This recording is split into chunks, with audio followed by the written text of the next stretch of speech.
জানেন যে ব্যাংকগুলোর ক্ষেত্রে প্রায় ব্যাংকের 1/3 টাকা চুরি হয়ে গেছে, সেটা নিজেই গভর্নর জানিয়েছেন।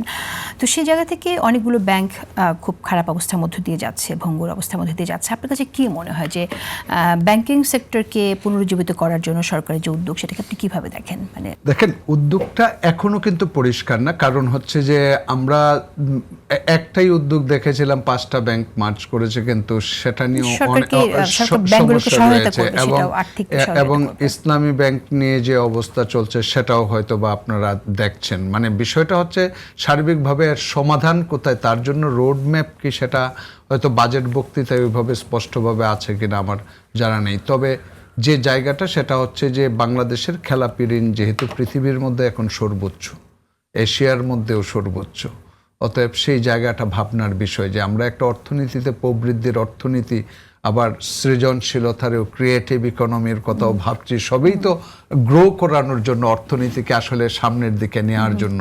এখন সেই ইনভেস্টমেন্টের জন্য যে জায়গাটা দরকার, আর্থিক প্রতিষ্ঠানের সক্ষমতা, সেই জায়গাটা আসলে কতটুকু সাপোর্টিভ ইন এ সেন্স। কারণ দেখেন, একটা ব্যাংকের 1/3, আপনি যে শব্দটা বললেন, আসলেই প্রায় 6 লাখ 7 লাখ কোটি টাকা সব যদি যোগ করেন, তাহলে সেই জায়গাটায় যদি আপনি বলেন যে এটার কোনো অস্তিত্ব আসলে ফিরে পাবে কিনা, সেটাও কিন্তু খুব সম্ভাবনা নেই। মানে এইভাবেই বলছেন যে আসলে ফিরে পাওয়াটা খুব কঠিন এবং চ্যালেঞ্জিং, কতটুকু পাবে জানি না। কিন্তু এটার যে কস্ট, আপনি যদি বলেন ব্যবসায়ীদের খরচ বেশি কেন, মূল্যস্ফীতি বেশি কেন, এক কথা ডিফল্ট লোন যে দেশে এরকম, সেখানে তো মূল্যস্ফীতি বেশি থাকবেই স্বাভাবিকভাবেই। বাকি ইন্টারেস্ট রেট বেশি হওয়ার কারণ হচ্ছে তো ওই জায়গাটাই তো তার ব্যবহার হচ্ছে না, ওই ক্যাপিটালটা তো একটা ব্যাংক ইউটিলাইজ করতে পারছে না। অতএব সেই জায়গা থেকেই তো কস্ট অফ ডুইং বিজনেস বেশি। অতএব ব্যবসায়ীরাই ব্যবসা করে, ব্যবসায়ীরাই ব্যাংক থেকে লোন নেয়, ব্যবসায়ীরাই রাজনীতির সাথে সম্পৃক্ত, এবং ব্যবসায়ীরাই আসলে প্রকৃতপক্ষে এর যে লুটপাট দেখেন, আমি সকল ব্যবসায়ী না, যারা সত্যিকারের অর্থেই ব্যাংক লুট করেছে তাদের কথা বলছি। তারা একটা বিজনেসের খাতিরে আমাকে আপনাকে এত লোন ব্যাংক দিবে না, অতএব তারাই ব্যবসা করে, তারাই ব্যবসা দেখিয়ে নেয়।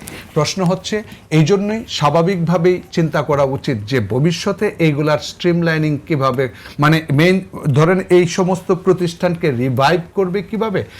এক অর্থে তো আপনি যখন বললেন 1/3, তাহলে 1/3 ব্যাংকের অস্তিত্ব কিন্তু আসলে সত্যিকার অর্থে নেই।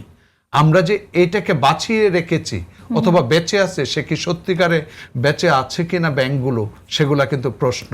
যে কারণে এই আস্থাহীনতা কিন্তু কাজ করছে মানুষের মনের মধ্যে, এবং অনেক ব্যাংকে। আপনি যদি এই জায়গায় থাকতেন, এই পরিকল্পনার অংশ হয়ে, তাহলে আপনি কি করতেন?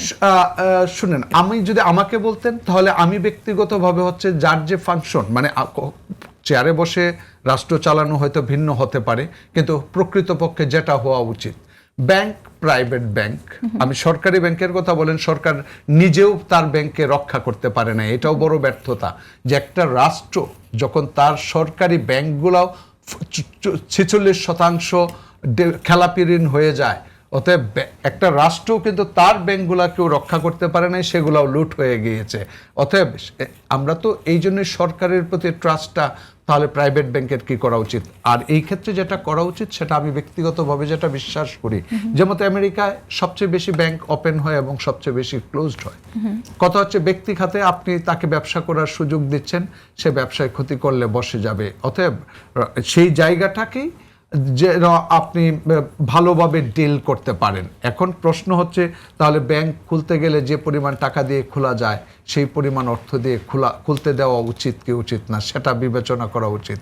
তার মানে হচ্ছে প্রথম অবস্থায়।